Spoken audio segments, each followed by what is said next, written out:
Hi everyone! So this is our first vlog sa 2026. So, karon na vlog kay madami karon sa newest open na matcha house or matcha place na very dull jud guys sa mga place. So, ako gidala si Mavi. Actually, desire dyan yung malaagan. Desire po na siya masagot na malaag me. Kay di pa siya ganahan init and but nahimo naman siguro niya siyang introvert na bata. But so para may uban siya, so gidala na lang po niya iyahang Nerf gun o diba? So nagyaw na siya kay kabalo na yun siya asa may padulong. So hungry na daw siya. So ato na may dito sa place. So wala ni na sa Sage ha matcha. And nag-order ko o banana matcha latte kay since sila ko ay modo ilang bestseller. So Manila place, medyo gamay siya but still nice kay nasa laing na cafe no. So I got my order.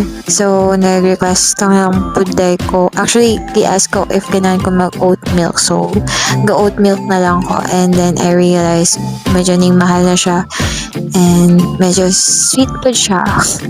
So, ning adto namin ako sa K-Ramen. Since doon ramen pod kapon siya, nara siya sa area. And si video, nag-request siya o cup noodles. So, yung cup noodles kay kanang ramen mo. So, kanin, akong ikasama. Hindi kakita siya na sign na not allowed daw to bring drinks inside. So, grabe how what you could realize na maisip na ni Mavi, no? Thank God, smart kid na siya. So, nagtunga na dami ni Mavi sa noodles and as expected, dili dyan siya mukhaon o dugay or mapayo o malingkod o dugay. So, ako na lang po nagtiwa sa iyang mga noodles na akong gatag sa iyaha. So far kanina time, kay marag ng moment na lang po ko while si Mavi busy siya sa iyang pusal-pusal na pusal sa mga tao. So far kanira na ramen among likaon.